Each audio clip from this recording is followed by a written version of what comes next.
Hey all, CryptoCat here. I wanted to make a very quick video about reward cards, which cards sort of are worth looking into, which ones maybe not so much in terms of maximizing your spending.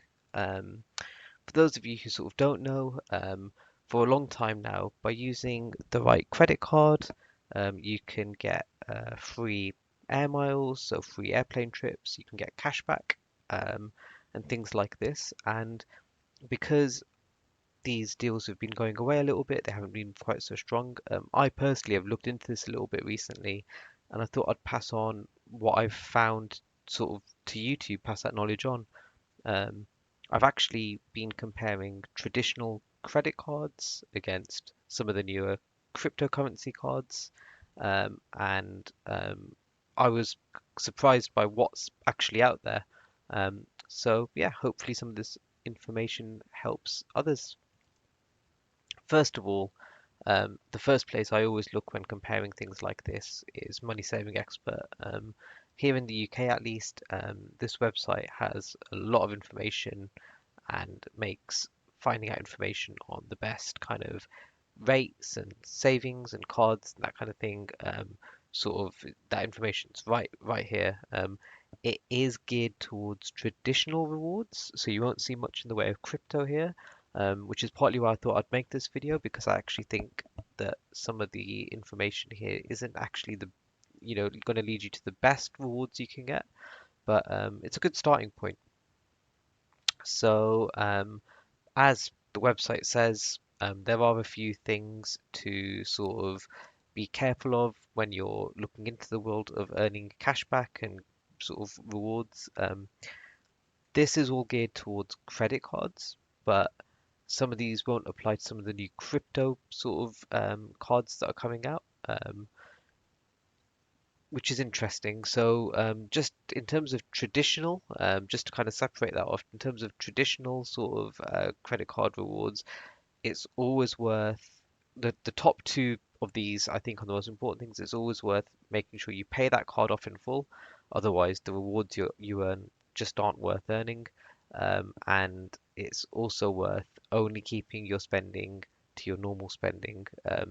There's no point in getting excited that you've got a fancy new card and buying something really expensive like catnip, which you wouldn't have bought otherwise, because even though you're getting some cash back, you're still spending more cash than you would have otherwise. So it's definitely worth kind of sort of being mindful that you stick within your normal spending and always pay off a credit card in full each month. Um, in terms of what they recommend, they actually, in terms of their traditional cards, they recommend kind of the same things I would recommend.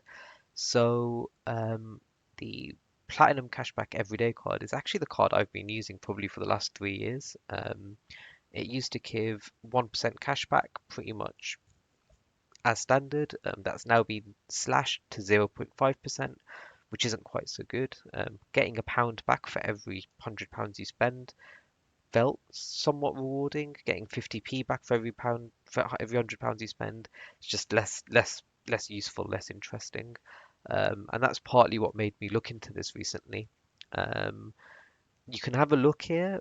In my opinion, none of the other American Express cards are worth chasing. A lot of them have upfront costs. Um, there are other cards, some of which are to do with kind of supermarkets or the Amazon card. Um, these are actually really good if you tend to do all your shopping at one of these particular places. So if you always use Sainsbury's, the Sainsbury's card might be useful for you. For me, because I tend to do my spending sort of a bit sporadically and try and find the best deals, which may not always be at the same place, I actually find that the rewards you get that are specific to that particular shop aren't actually that beneficial for me when I'm sort of not only loyal to that shop. So that's why I didn't choose to go with any of these. Um, I mean, I came very close to getting the Amazon card, especially because if you have Amazon Prime, you tend to do a lot of your shopping on Amazon Prime, get quite strong cashback through them. Um, but as you'll see, I actually found that the crypto cards were still better in the types of rates they gave back. I think I calculated that the Amazon card, if you're doing all your shopping through Prime, gave you back £10 for every £700 spent. Um, but actually, some of the crypto cards give you a little bit more than that.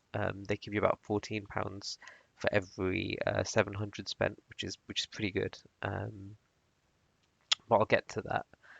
Um, for my sake, I stuck to cashback cards because of the pandemic. I'm not anticipating flying anytime soon, so um, air miles and things like this haven't interested me too much in terms of what I'm currently looking for. That might change in about sort of early next year when we're through sort of the winter period and the world's back to being opened up a little bit more. But for now, I've just stuck to cashback. Um, so yeah, as I've said, sort of covering off the kind of traditional cards, looked at Amex, looked at um, Amazon, and I actually found that I was a bit more excited by some of the newer crypto offerings. Um, these are credit cards, so they come with their risks. You have to make sure to pay them off. If you're not used to credit or you're not comfortable with a credit card, you're kind of putting yourself at risk of sort of overspending. Um, a lot of the newer crypto cards are actually prepaid debit cards. So maybe not the BlockFi one, but certainly the Crypto.com one is actually a top-up debit card. Um, and in my opinion, as someone who is only just getting into cryptocurrency in the last few years, um, I haven't actually got as much as I would like. So earning cryptocurrency pretty much for free, just as part of my everyday spending, that excites me. That's something that I think is pretty good. It's a low risk way of stacking sort of crypto. Um, so I very much found that alluring. I was very interested in the idea of generating crypto just from my everyday spending, not having to actually sort of take that big risk of dropping a few hundred here on crypto, just knowing that every day as I'm doing my day-to-day spending, I'm building it up. That was really alluring to me. Um, so I ended up looking at this from the sake of a UK perspective. The first thing I looked at was the BlockFi card. I actually really like the fact that you earn 1.5% back and it's paid in Bitcoin. That was really good, but unfortunately not available to us in the UK. So I very quickly moved on from that. Had a look at the Coinbase and the Binance cards. Again, unfortunately, they're not particularly available in the UK very easily. And I actually found that the Binance card, in order to get a decent cashback rate, you had to hold a fairly significant amount of crypto. So at most, I figured I'd get 2% back on Binance, and with all the sort of FUD going around, I figured that I would look elsewhere, just sort of for now. So I actually settled on crypto.com. They've been doing a lot of advertising recently. The Crow coin, as of about a few weeks ago, was actually fairly cheap. Um, and so I felt comfortable buying into it with the idea that the investment would go up in value rather than down. Um, and they offer a few benefits like rebates on Spotify and Netflix and even Amazon Prime, which interested me. Um, Realistically, if you're sort of new to this, you probably wouldn't want to go for a card that actually gets those benefits. But it's just something that attracted me, interested me in. Um, and so I initially settled on the free Midnight Blue card, which gives you a 1% cashback on all your spending. That got me back to the state that my American Express was at. It felt like a good place to be in terms of um, rewards. I've actually recently upgraded to the Ruby Steel card, and I'm finding that 2% cashback is really attractive. Um, I did have to stake $400 worth of the Crow token, which is about £300, and um, it's something that I wouldn't necessarily recommend at this point. Cryptocurrency is volatile, it's risky.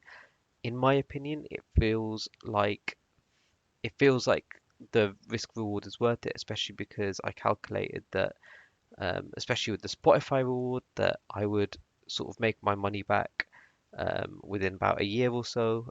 It's just something that I would say if you're starting out, maybe start off with the free card and see how you go. Um, so yeah, very quick flyby. As I said, I've gone from using a traditional sort of American Express credit card to a Crypto.com top-up debit card. Um, I found that the rate of return is a bit stronger. So for me, I get a free Spotify subscription and I get 2% cashback. Um, my Crow has gone up in that time too, so that's been nice. And a nice reward benefit is that what was 2% on my cashback a few weeks ago is now actually more like 3 or 4%. So it's as the Crow token gets stronger, my reward gets better. Equally, that goes the other way, and as my sort of, if the Crow token goes down, it might mean that the value of my cashback disappears. I haven't decided if I'm going to sell periodically while the cashback value is good, or if actually I'm just going to hold for the next sort of long term. For me, because this is kind of a benefit coming from nothing, I'm thinking I might just hold and take that gamble. But of course, something that has to be said, especially if any of you guys decide to go for the card. Be wary that you might want to sell your rewards every so often, your Crow, because that's how the reward is paid, in order to sort of, lock in your actual sort of benefits. Um, the other thing I would probably say about this is that when you do upgrade from the Midnight Blue to the Ruby Steel, it's a little bit unclear on if there's a cost. For me, there wasn't. For me, the red card was free, but I never actually got a physical blue card. I only ever had a digital one, a virtual one.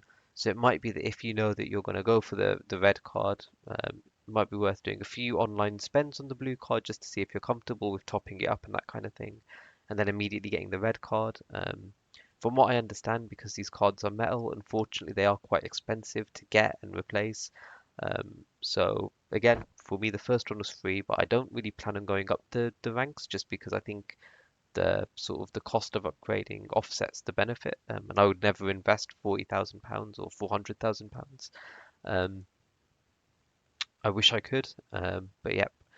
So yeah, hopefully that helps. If it does, and people want a little bit more information on Crypto.com specifically, um, let me know. I can make another video. But yeah, for now, I'll keep it short and sweet. Thank you.